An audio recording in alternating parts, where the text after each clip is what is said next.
Good morning, brothers and sisters. We have Apocrypha, we have the Lost Bible, and the Forgotten Scriptures revealed. And this morning, we will also give you the history of South Africa revealed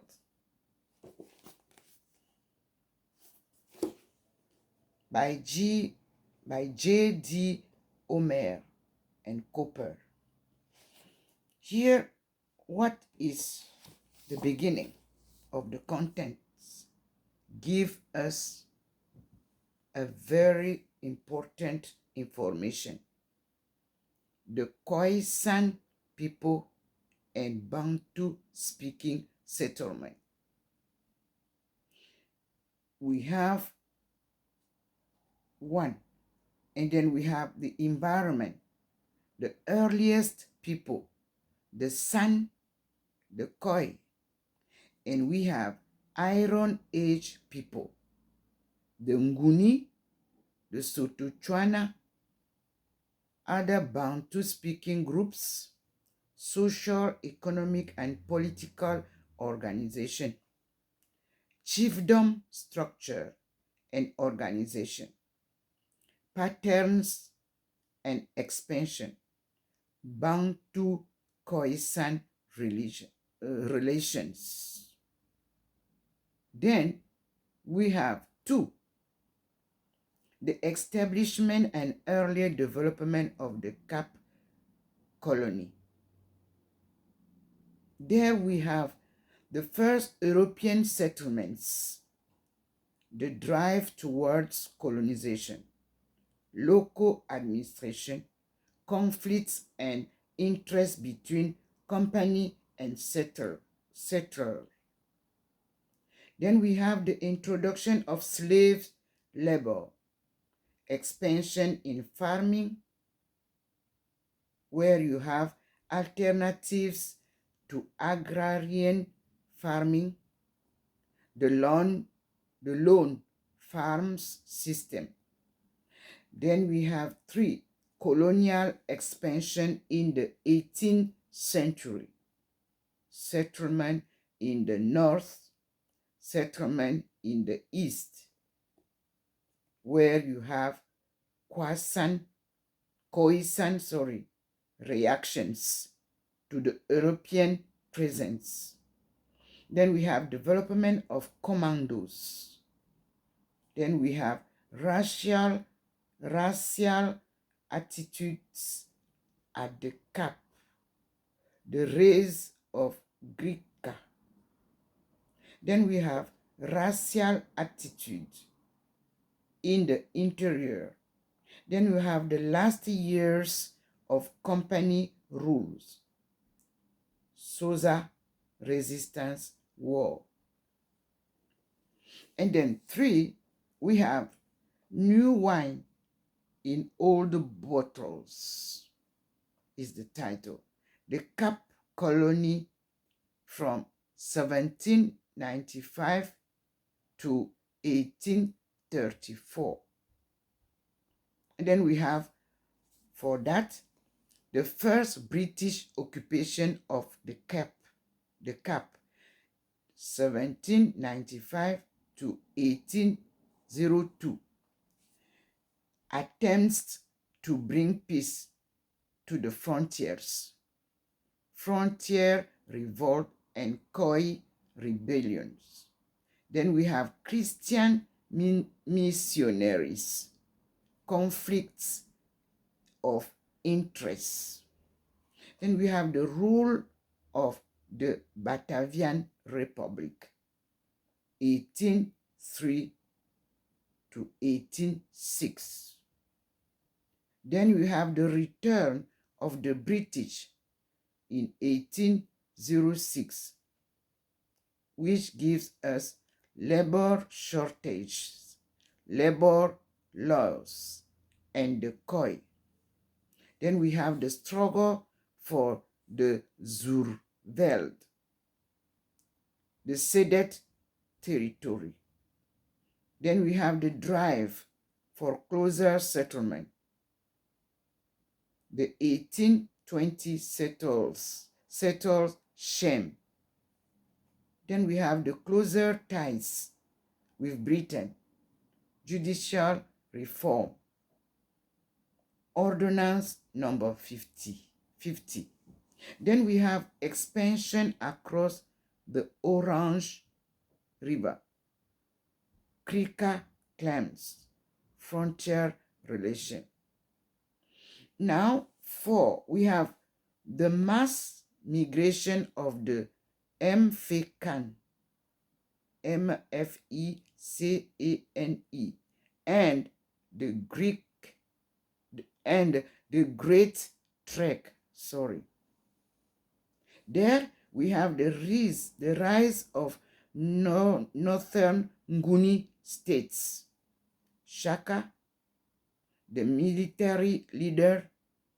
Shaka, the consolidation of power. The end of Shaka's reign. Then we have the Mfecan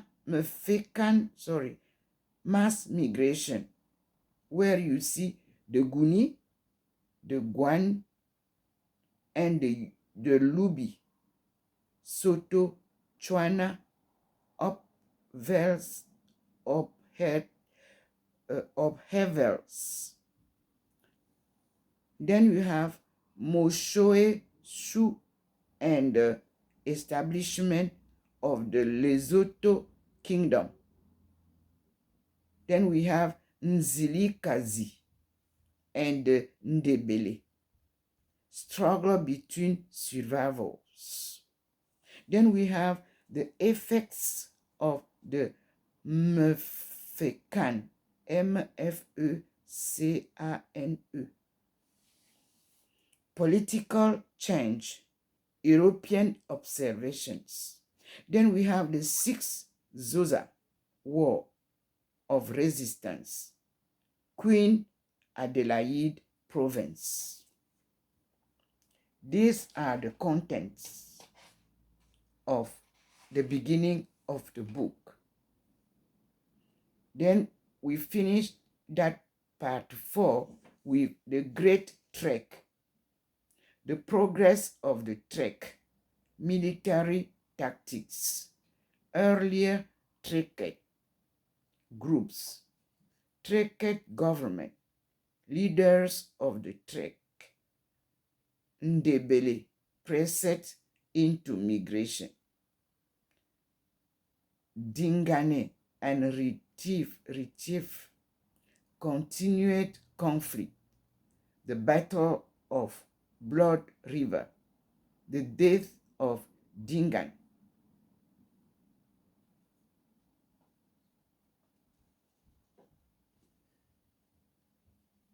Then we have Boer Republic, Boer, B-O-E-R, republics, African state, and the British.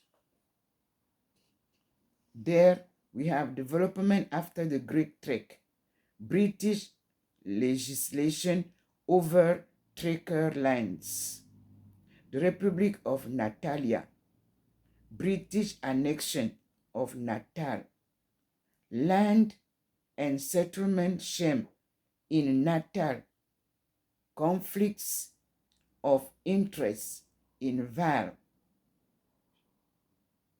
and Orange Rivers areas. Then we have British Kaffraria. Then we have the Orange River sovereignty. We have the reversal of British policy, abandonment of the sovereignty. Then we have the changes in British policy.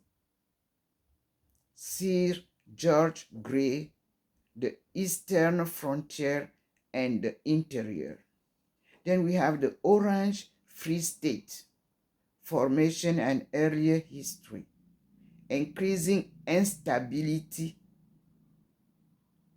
Then we have the question of federation. Here we have consolidation in the Transvaal unification of the South African Republic. Final separation between the Orange Free State and the South African Republic. Economic weaknesses in the South African Republic. And then we have war between the Orange Free State and the Kingdom of Lesotho. King Moshoeshoe urges British intervention, the political outcome of the war. But 6 is Diamonds, the first British attempt to unify South Africa.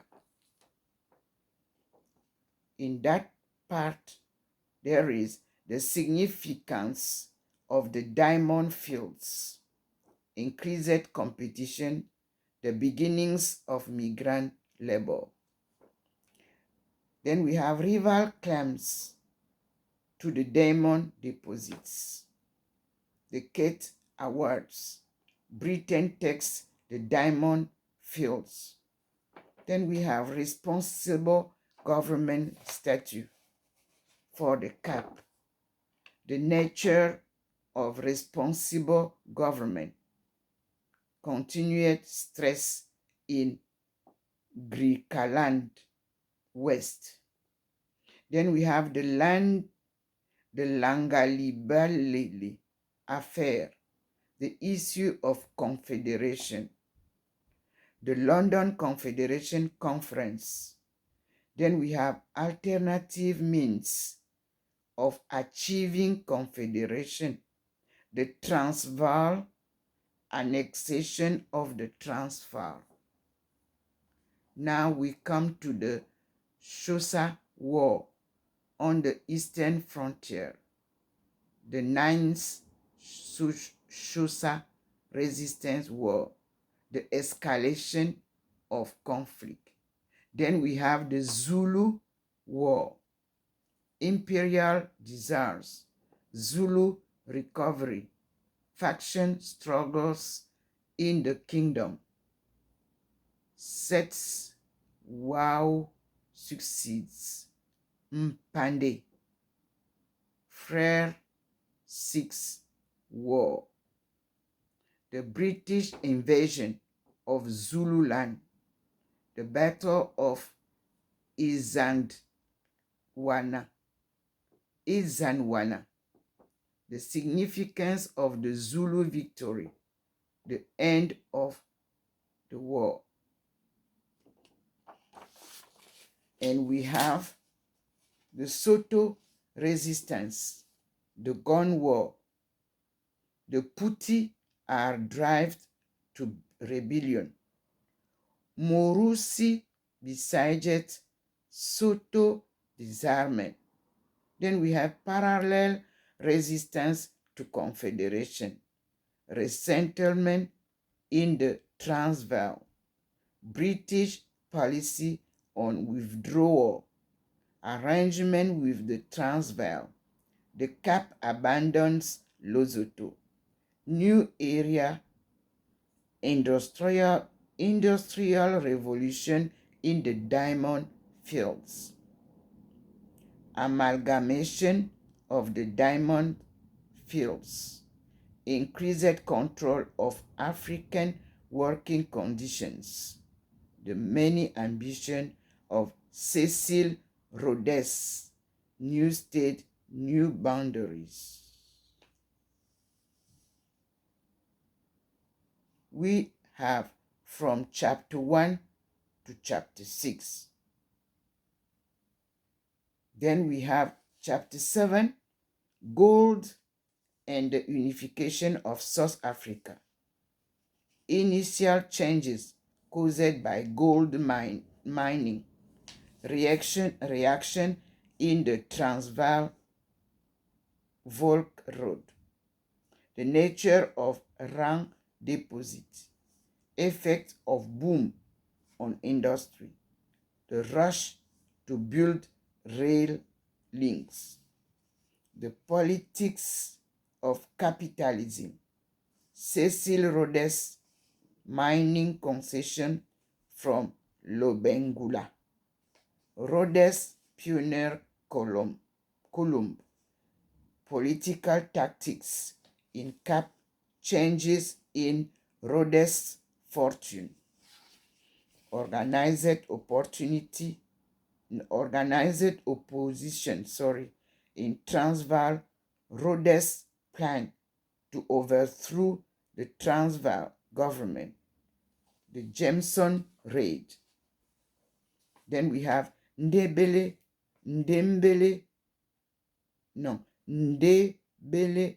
and Shona Uprising. Rhodes profits from peace talk. Then we have the South African War.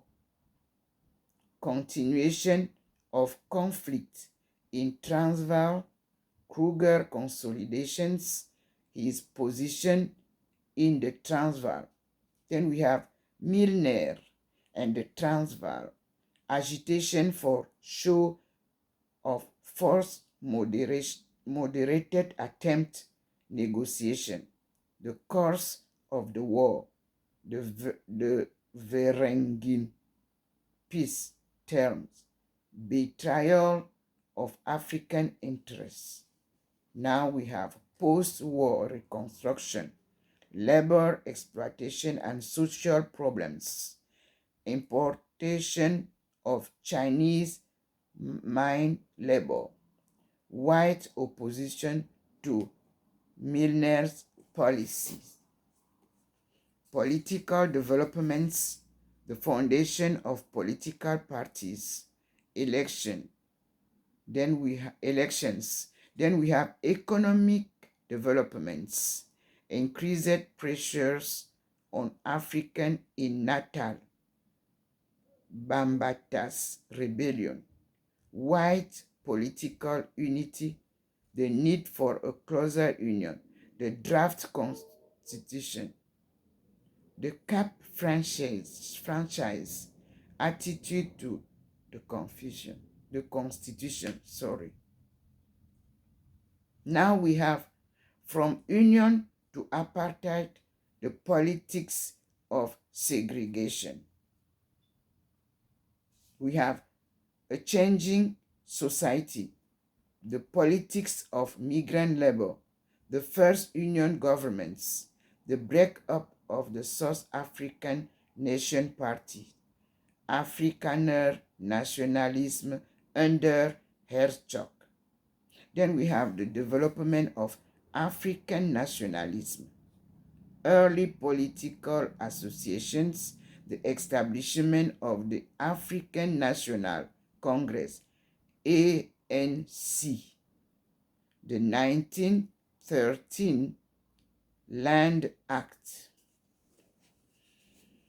Indian protest, the origin of Satyagraha in South Africa, white labor unrest, the First World War, Afrikaner opposition, the conquest of German, Southwest Africa, Smuts and the League of Nation mandated system.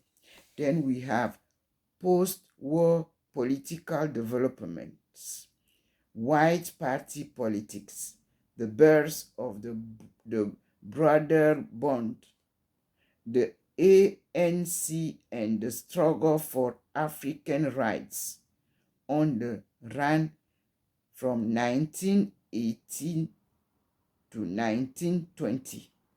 Then we have the legal foundations of urban segregation and influx control.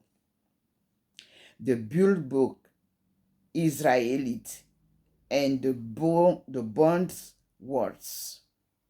Race relation in the rank mining workforce. Pauperization of rural Afrikaners. The poor whites problem. The rank rebellion. The Labour National Party Alliance. increased labor discrimination. Then we had South Africa becomes independent. The response of the border-born and Afrikaner nationalists, the Black Peril election, the formation of the United Party and destruction of the Cap franchise. Then we have Afrikaner nationalism, the Wanderker centenary, African political activity between the war. Then we have the Industrial and Commercial Workers Union, non-white and franchise issue, the All-African Convention, the revival of the ANC. Then we have South Africa and the Second World War. Thank you, Lord. The Afrikaner national response, the economic impact of the war, social changes arising from industrial growth, Afrikaner politics in the war period, the struggle between the National Party and the Osewabrandwa. Smuts in 1943, election victory, African nationalism in Second World War, the recovery of the ANC, African Trade Union activity, the Natives Representative Council protest, then the 1948 general election and its background.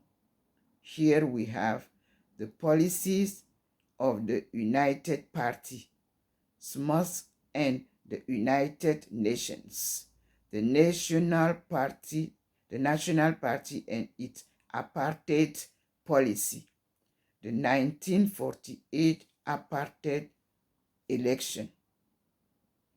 We stop on the title, The Three Phases of Apartheid.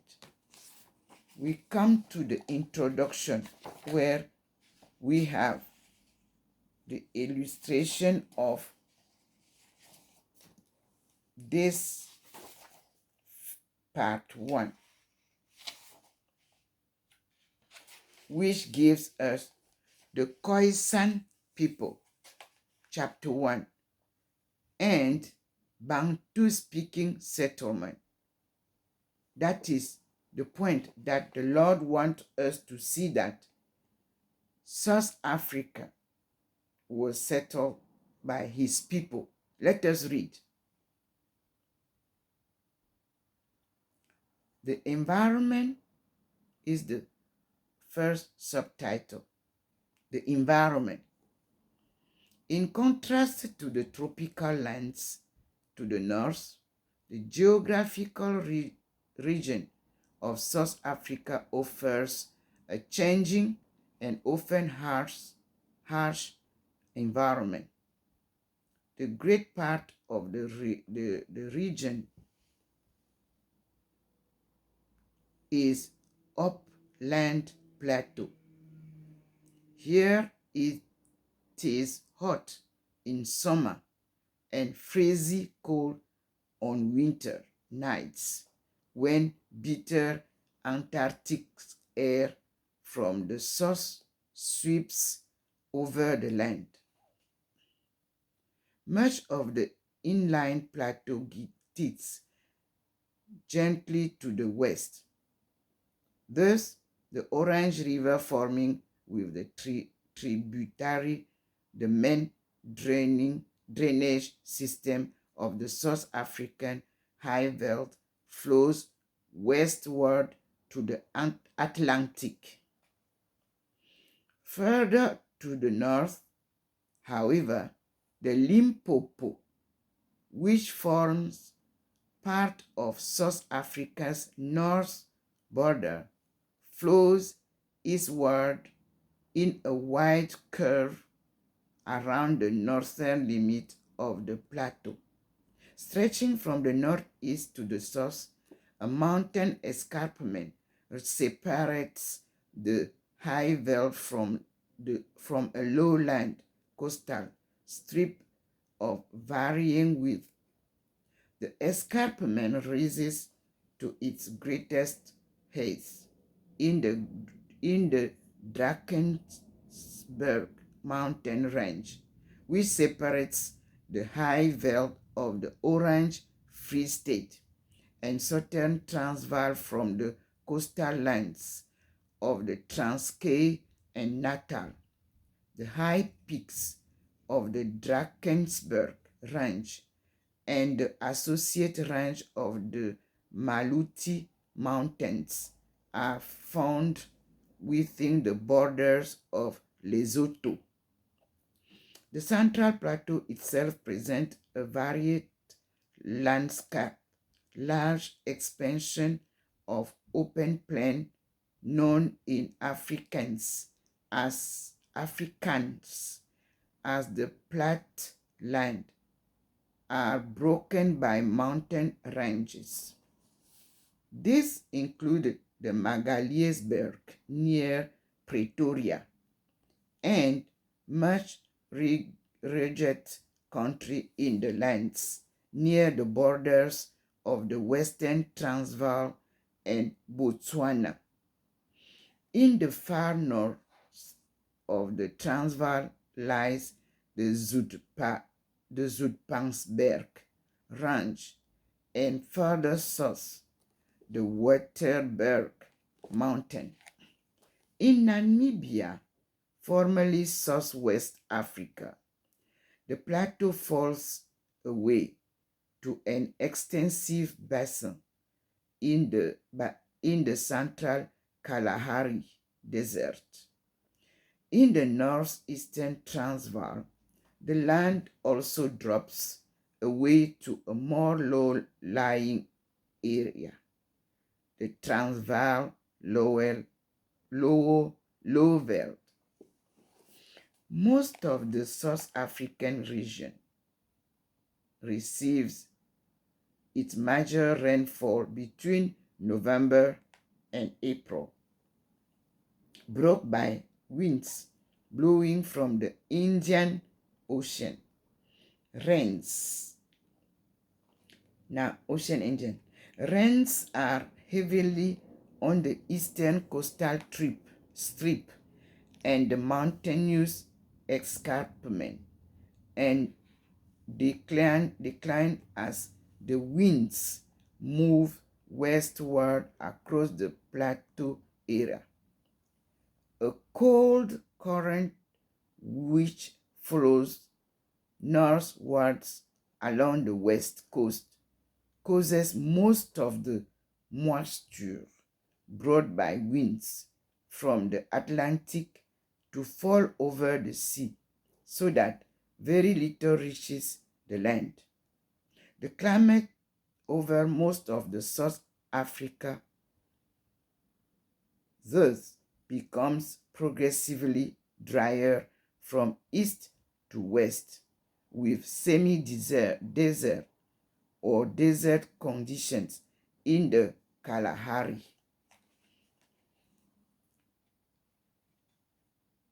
Near the Cape of Good Hope, however, the climate pattern is different. This southernmost tip of the continent catches winds from the Atlantic blowing between May and October. The winds brings rain, which falls as the rain clouds are forced to rise over the mountains of the Cape. The Western Cape thus has cold, wet winters and hot, dry summers similar to those of the Mediterranean countries. The area is well suited to the growing of wheat, grapes, and other European fruits, crops. The mountains of the Cap series, which bring about the winter rain, however, create a rain shadow in the hinterland, producing an extensive area of semi-desert known as the Karoo. Second subtitle, the earliest peoples. South Africa, together with the uplands of Central and East Africa, provided a home for the earliest known forms of man and his pre-human relatives. In 1924, the fossilized skull of an ape-like creature with some humanoid features was discovered near Town in Transvaal. Town, say Taung, in the Transvaal. In later years, there were further discoveries at several other sites in the Transvaal. This produced bones and tools which are at least 1.5 million years old, than which represent evidence of a very early class of ape man, now classified as Australopithecus. Australopithecus. In South Africa, numerous finds have been made of the crude so-called pebble tools, possibly the first form of man-made object, and of the more sophisticated stone hand axes, typical of the early Stone Age in Africa. This gave way to the more varied stone tools of the Middle Stone Age, and again gradually to the carefully shaped, often tiny microlithic stone implements of the late Stone Age. Here you can see Khoisan people and Bantu speaking settle. Here there is picture, and here there is a map where they were settled. It is called South Africa, showing relief and rainfall and the probably migration route of Khoi.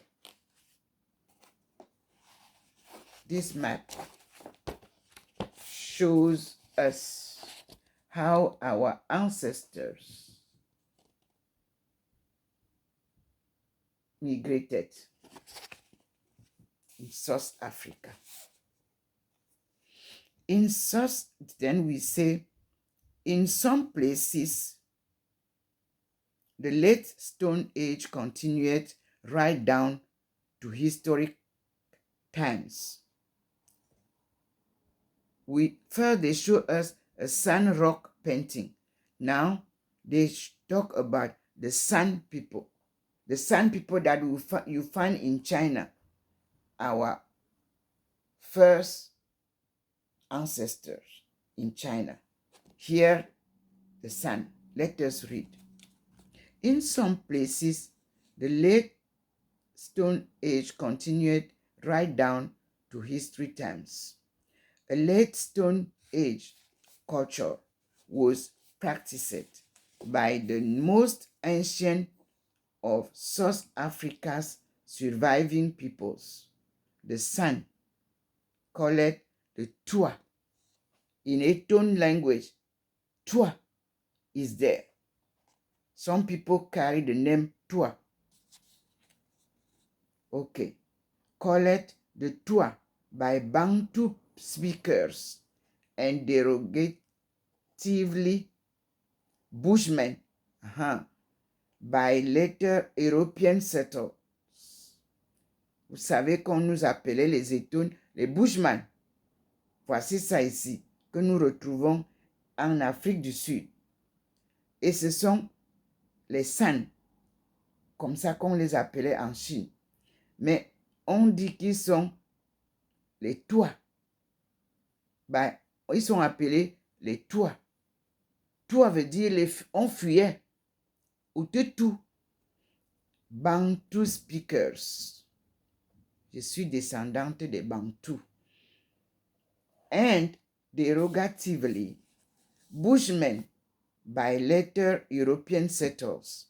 Même au Cameroun, on nous appelait les Bushmen. Nous continuons. The San were a hunting and gathering people who practiced no agriculture and kept no domestic animals except dogs. Vous savez que l'homme Éton avait toujours un chien. Dans chaque village, on avait les chiens. Le chien est le meilleur compagnon. On continue. The women collected wild bulbs, tubers, and fruit, digging up the hard ground with pointed sticks, wedged with heavy stone. They were organized in small communities. Women, a hunting band was made up of a few hundred members at most. Political organization was very simple. In many cases, decisions were simply taken by discussion and agreement among the adult men. In some cases, a leader was recognized as chief, exactly as in our Eton region, custom. Yes. So, they said, in some cases, a leader was recognized as chief, but his authority still depended on the agreement of the other adults. Oui. Each band occupied an extensive but clearly defined territory. Within this territory, the band will migrate from water hole to water hole in pursuit of wild game and wild growing vegetable food. Yes. Movement across territorial boundaries into the area of another band, however, required formal consent, and intrusion without permission was met by force. They protected their group, their land. None could come outside the group to come and make any disorder. It is the same thing even to nowadays. Now, the Khoisan peoples and Bantu-speaking settlement. Let us see. On page 4, it is said, first, they show us there is a map here. the settlement. The sun of South Africa, like some hunting and gathering peoples in other parts of the world, had great artistic gift. Exactly. Our art, primitive art, yes, is a God given to us. They use natural color and dye to decorate the rock faces, exactly, of many of their caves and shelters. Yes, even in China. The best example of their work capture the grace and movement of antelopes and other game with extraordinary vividness and accuracy. But apart from their artistic value, these paintings provide an important historic record. Yes. Oh. They show not only the animals the sun hunted, but also sense of sun meeting with Bantu-speaking people. In some of the most recent paintings, white farmers make their appearance. The sun lived in simple settles of branches or caves in the sides and lacked material possessions other than their bows and arrows. Nevertheless, they were strongly attached to their way of life. I repeat, nevertheless, they were strongly attached to their way of life. The hunting band was a small face-to-face community which produced strong feelings of loyalty and belonging. The sense of freedom in the wandering, hunting life was not easy to exchange for the routine drudgery of a more settled existence. Yes, the lack of material goods among the San meant that little importance was given to the possessions and riches, whether owned by an individual or by a group. Yes, I repeat, the lack of material goods among the San meant that little importance was given to the possessions and riches, whether owned by an individual or by a group. Their contact with much more developed material culture, it is their way of life was therefore resistant to change, even when the sun came into contact with the much more developed material cultures. This does not mean that the sun remained totally isolated from other communities. They entered into trading relationship. They entered into trading relationships with other peoples, exchanging animal skins and ostrich egg shell beads for other goods, particularly iron for arrowheads.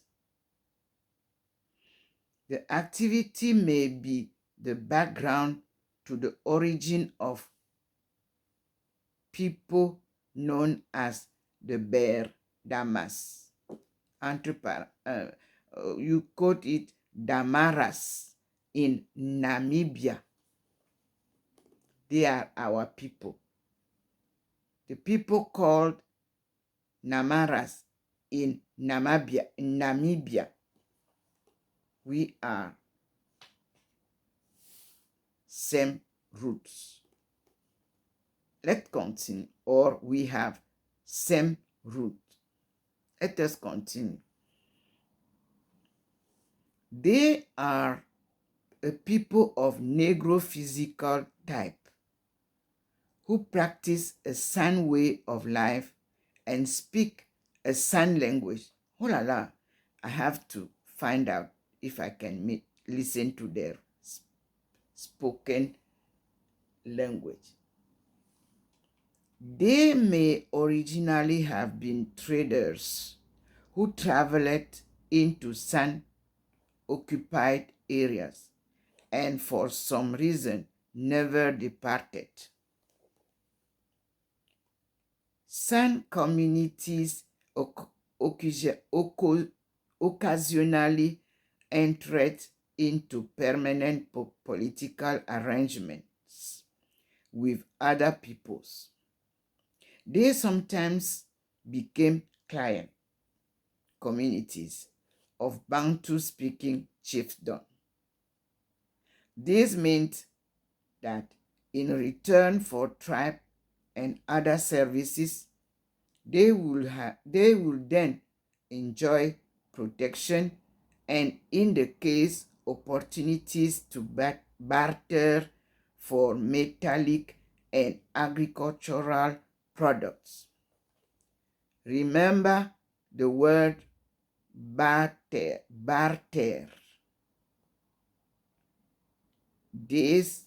In this case, opportunities to barter for metallic